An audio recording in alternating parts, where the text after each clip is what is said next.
Ya tal ebab, ya nuohoy watlar. Darah tercampur sampai pergi di tanimbar. Malaka tambua jejak langkah besing lupa Tasontolof nona Papua jua bikin beta.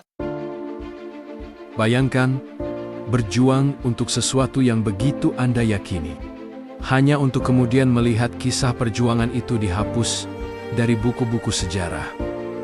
Itulah kenyataan yang dialami rakyat Maluku Selatan. Video ini akan menelusuri perjalanan luar biasa sekaligus penuh luka dalam memperjuangkan hak menentukan nasib sendiri.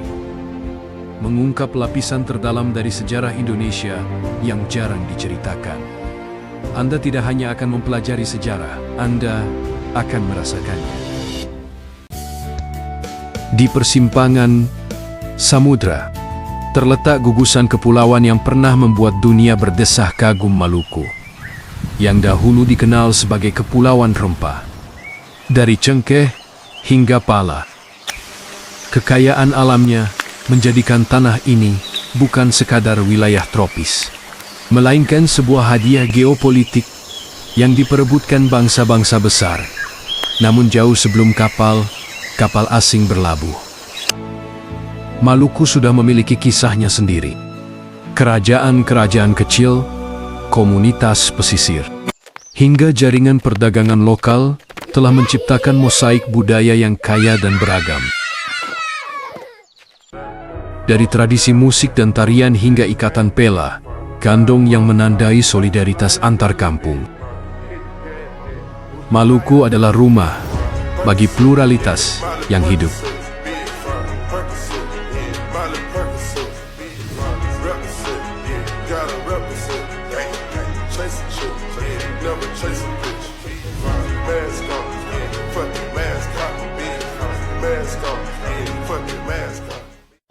Di balik keberagaman itu, ada satu benang merah yang terus muncul dari masa ke masa.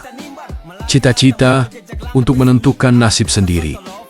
Dari perlawanan terhadap penjajah hingga aspirasi modern, gagasan tentang kedaulatan dan kebebasan selalu membisik di tanah Ambon dan kepulauan sekitarnya. Sebuah tema yang akan terus bergaung hingga jauh melampaui era kolonial.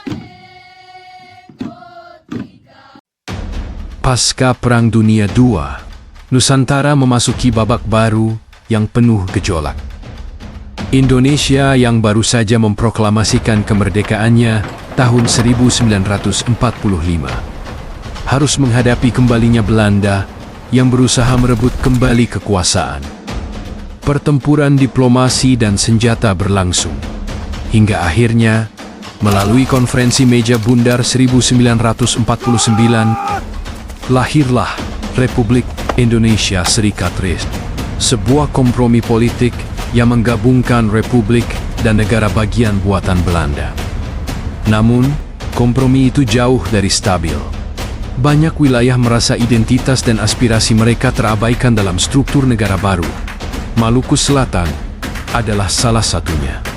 Di tanah yang kaya sejarah dan tradisi, muncul kegelisahan. Bagaimana nasib masyarakat Maluku yang selama ini menjadi bagian penting dalam militer Kenil? Dan bagaimana cita-cita mereka bisa terjamin dalam Indonesia merdeka?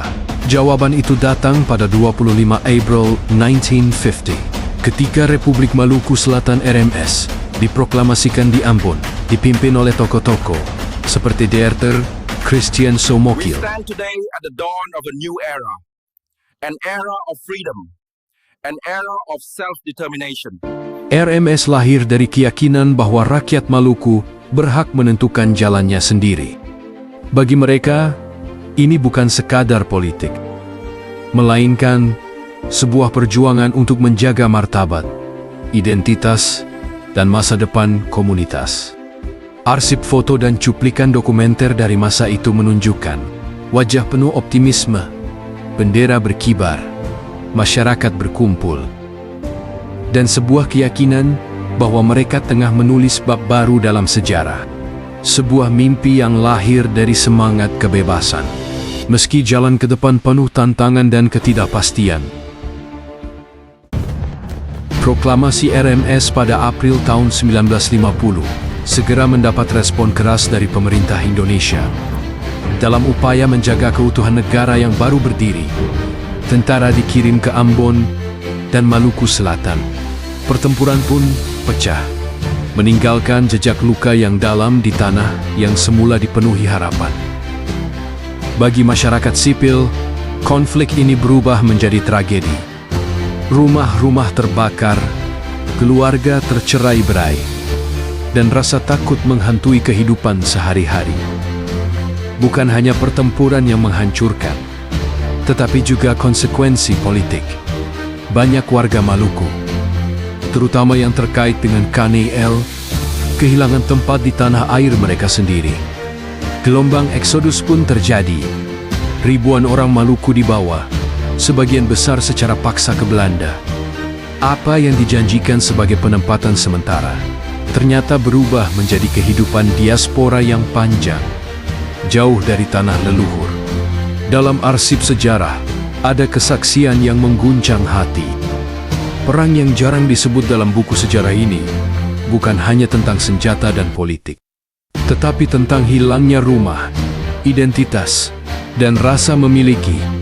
Sebuah luka kolektif yang masih membekas, baik di Maluku maupun di komunitas Maluku di Belanda. Eksodus ke Belanda membawa ribuan orang Maluku ke negeri yang asing, jauh dari tanah leluhur mereka. Apa yang dijanjikan sebagai penempatan sementara berubah menjadi kehidupan pengasingan yang panjang. Generasi pertama hidup dalam barak bekas kamp perang, menghadapi diskriminasi, keterasingan, dan rasa kehilangan yang tak pernah benar-benar pulih. Namun, dari keterpurukan lahirlah keteguhan. Komunitas diaspora Maluku mulai membangun identitas baru, tanpa pernah melupakan akar mereka. Melalui musik, tari, gereja, hingga solidaritas yang tetap terjaga, mereka menjaga api budaya tetap menyala. Di tengah dinginnya Eropa, lagu-lagu Ambon dan aroma masakan rempah menjadi pengingat akan rumah yang jauh. Bersamaan dengan itu, perjuangan politik tetap hidup. Organisasi diaspora mendirikan lembaga, melakukan aksi, dan mengibarkan bendera RMS di tanah rantau. Bagi mereka, RMS bukan sekadar simbol negara, tetapi penegasan harga diri dan hak untuk menentukan nasib sendiri. Hubungan diaspora dengan tanah Maluku pun terus berevolusi. Generasi muda kini mulai melakukan perjalanan pulang, mencari kembali ikatan dengan tanah nenek moyang mereka. Ada yang datang untuk sekadar mengenal budaya. Ada pula yang menjalin dialog dengan masyarakat lokal, mencoba menjembatani luka sejarah dengan harapan masa depan. Meski ribuan kilometer memisahkan, rasa memiliki itu tidak pernah pudar. Bagi diaspora Maluku, identitas mereka tidak hanya hidup dalam ingatan, tetapi juga dalam harapan bahwa suatu hari kisah perjuangan ini tidak lagi terpinggirkan, melainkan diakui sebagai bagian penting dari sejarah Indonesia dan dunia. Lebih dari 7 dekade sejak proklamasi RMS, kisah Maluku Selatan masih menjadi bab yang rumit dalam sejarah Indonesia.